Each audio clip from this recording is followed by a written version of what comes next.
Good morning students. आशा करती हूँ कि आप सभी सकुशल होंगे और अपनी पढ़ाई और अपने नोट्स बना रहे होंगे। पिछले वीडियो में हमने मानवीय आर्थिक गतिविधियों के प्रकार देखे। आज हम मानवीय व्यवसायों के प्रथम प्रकार प्राथमिक व्यवसायों पर चर्चा करेंगे। सर्वप्रथम हम ये जानने का प्रयास करते हैं कि प्राथमिक व्यवसाय किसे कहते हैं। हालांकि पिछले वीडियो में भी हमने ये जाना था, लेकिन इसकी कुछ और कैरेक्टरिस्टिक्स जिनकी बात हम करें। A primary occupation means work that involves taking raw material from the environment. अर्थात प्राथमिक व्यवसाय का तात्पर्य प्रकृति से कच्चा माल प्राप्त करना है।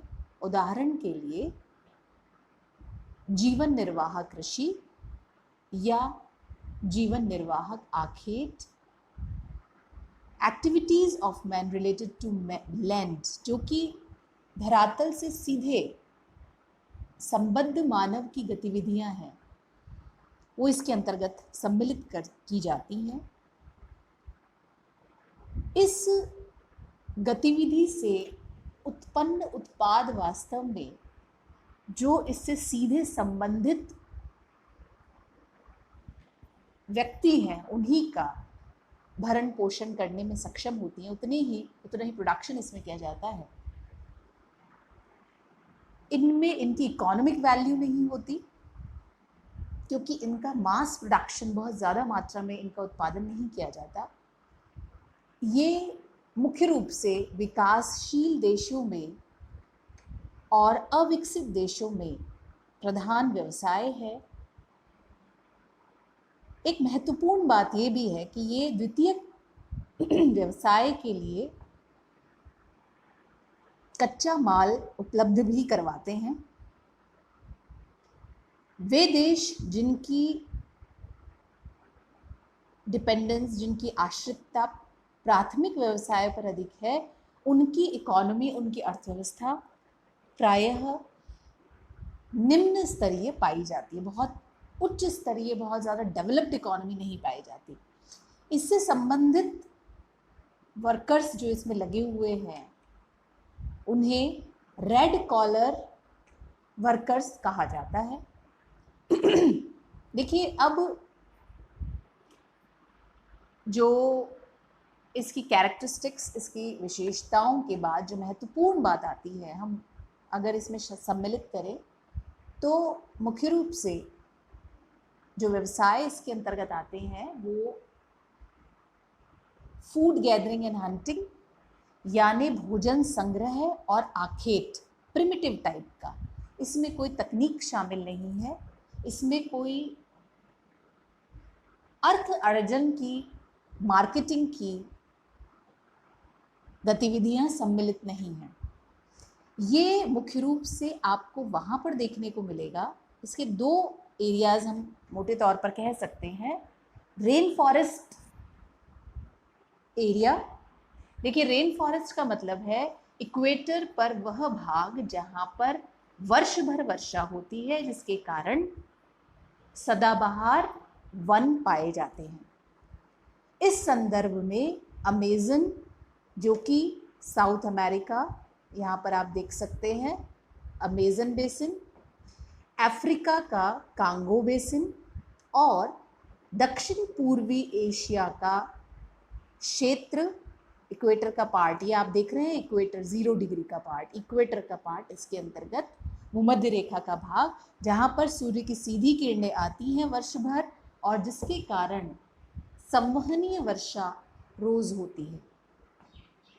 ये पहला जोन हम कह सकते हैं इक्वेटर का।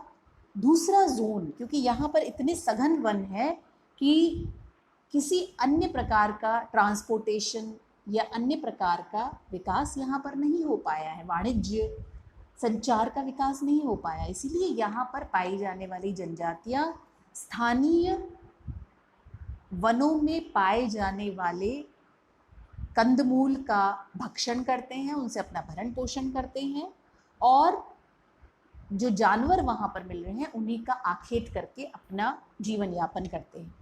दूसरा जो इसके अंतर्गत जोन है वो है, ये आप देख सकते हैं, टुंड्रा क्षेत्र में, इधर कनाडा का उत्तरी भाग, ग्रीनलैंड का पार्ट, ये इसके अंतर्गत आते हैं। और दूसरा जो है हमारा, ये दूसरी जोन जो है साइबेरिया का, जो रूस का जो साइबेरिया का पार्ट है, टुंड्रा प्रदेश के अंतर्गत आता है। इतना अधिक हिमशीतित है कि हिमाच्छादित परमाफ्रॉस्ट यहाँ पर पाई जाती है। कोई और एक्टिविटी यानी एग्रीकल्चर या इंडस्ट्रीज यहाँ पर डेवलप नहीं हो सकती।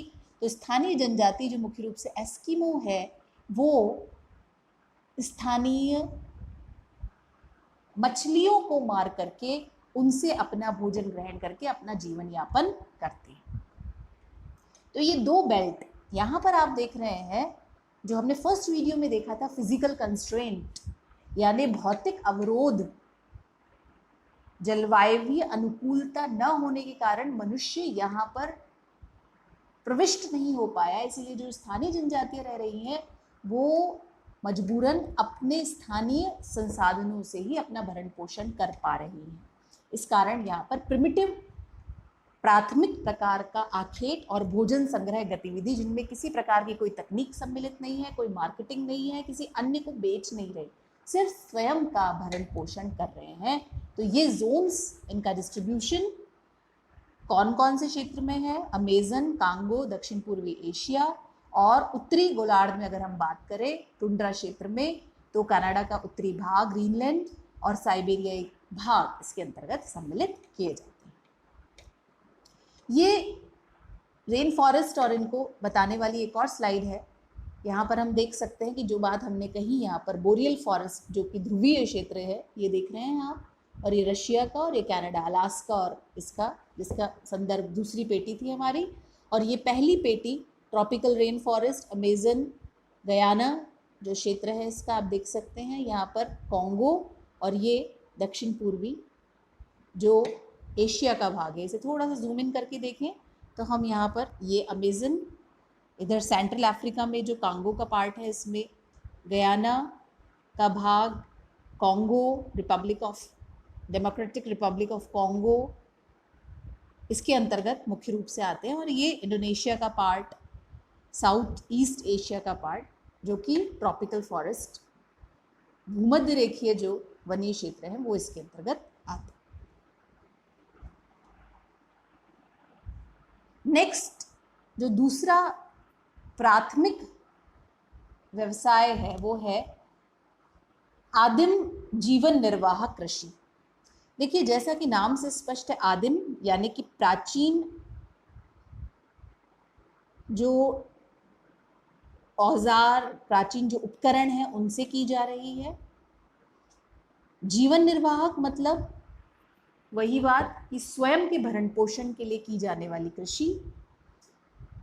भारत के भी कुछ क्षेत्रों में ये इसकी कृषि, इस प्रकार की कृषि अभी भी पाई जाती है, कुछ जनजातियां इसे विशेष रूप से अभी भी करती हैं। इसे स्लैश एंड बर्न एग्रीकल्चर भी कहा जाता है। स्लैश एंड बर्न का मतलब काटो और जलाओ, मतलब खासतौर से वनीय क्षेत्रों में पाई जाने वाली है ये। और वन क्षेत्र में जो जनजातियां हैं जो आखेट भी कर रही हैं और भोजन संग्रह भी कर रही हैं, वो वनीय क्षेत्रों को जला करके उसे समतल करके वहां पर आदिम तरीकों से कृषि करती हैं, अपना भरण पोषण करती हैं, और जब कल्टीवेशन हो जाता है, वहाँ पर क्रॉप मिल जाती है उन्हें, तो उस लैंड को छोड़ करके आगे बढ़ जाती है। एक बहुत महत्वपूर्ण बात है, ये प्रैक्टिस इकोसिस्टम को भी हार्म करती है, क्योंकि इससे जो फर्टिलिटी है उस स्थान की, ना तो वो वेजिटेशन के लायक रहा, वेजिटेशन काट दिया गया, वेजिटेशन के लायक भी नहीं रहता, और इसमें प्रोडक्टिविटी भी बहुत लो होती है। वैसे भी इसमें प्रोडक्टिविटी लो होती है क्योंकि फर्टिलाइजर्स और मॉडर्न इनपुट इसमें यूज़ नहीं किए जाते हैं।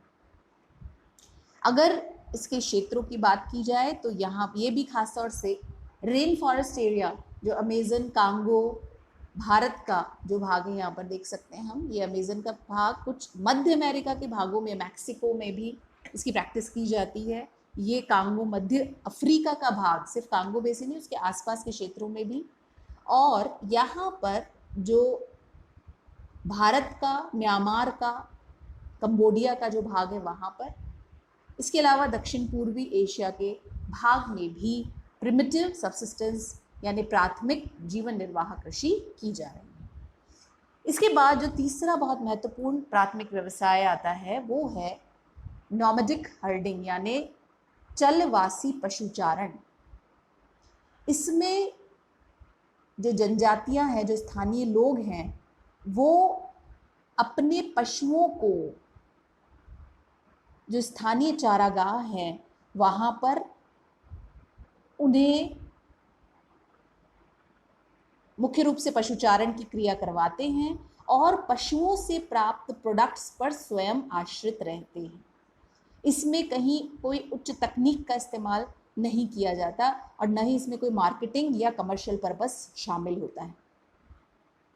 ये शीप, गोट्स यानी भेड़ और बकरियां इसमें बहुत महत्वपूर्ण कॉमन है। हॉर्सेस भी महत्वपूर्ण है।